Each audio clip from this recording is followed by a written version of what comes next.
This is Clifford Levy, Moscow bureau chief of the New York Times.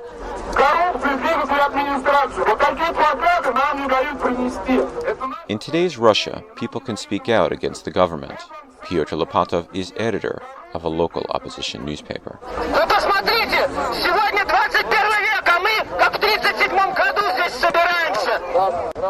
Like many independent journalists in Russia, he both writes and takes part in political activities. But just because freedom of speech is legal, that doesn't mean it is always tolerated. As Lopatov was leaving a rally in the city of Klin last year that had been called to protest government corruption and rising utility prices, undercover police attacked him. It was all caught on video.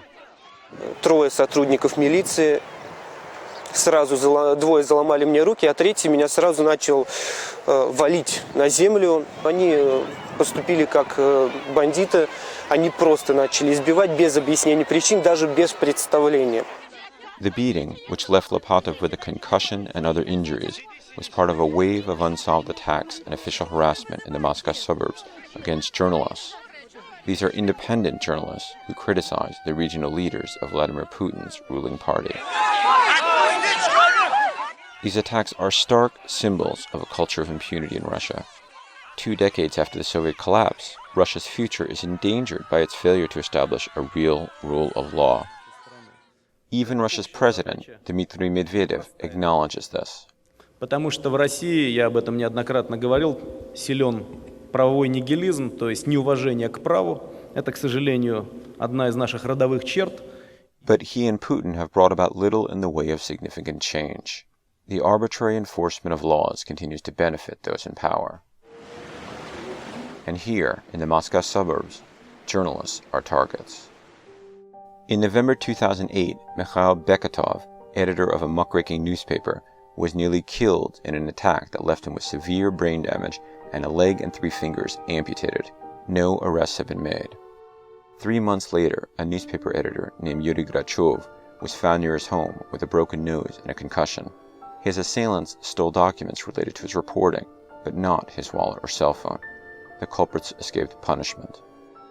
In October 2009, another reporter, Andrei Khmelevsky, was beaten, also unsolved. In most cases, it is not clear who is behind the attacks or whether they are related. But one thing links them all. No one is held responsible.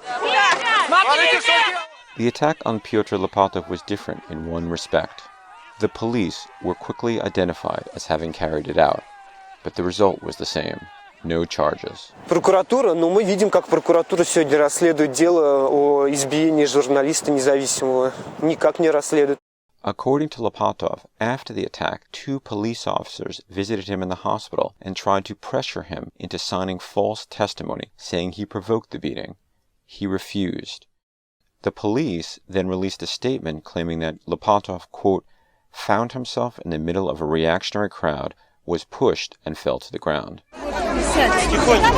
His ordeal did not end there.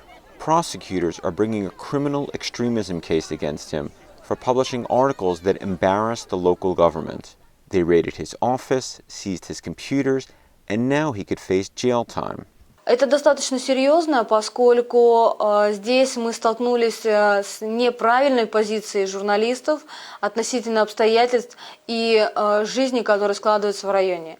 Yulia Zhukova is a spokeswoman for the Prosecutor General's office that is investigating Lopatov. She denied that journalists face difficulties in the Moscow region.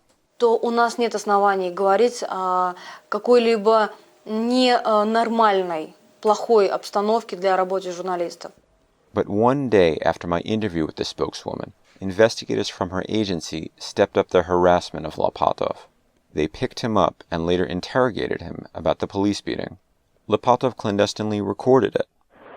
Так, значит, вопрос. Навальный в своих действиях участвует в митингах, призывая присутствующих граждан прошествовать к администрации муниципального района, нарушая действия законодательства. Ответ. Никаких действий никто из организаторов и выступающих на митинге. Мой допрос подводился к тому, чтобы оправдать действия милиционеров. Lopatov says the interrogation lasted more than 6 hours. 5 weeks later, in a telephone interview with the New York Times, Zhukova denied that the interrogation had ever happened. Наши следователи его не допрашивали в этом году. But Lopatov provided me with official government records documenting that the interrogation had taken place. When I presented Zhukova with this evidence, she backtracked. Мы его не допрашивали. Мы вызывали для получения объяснений. For now, Lopatov is under intense legal pressure. Fearing for his safety, he has left his newspaper, which is struggling to survive.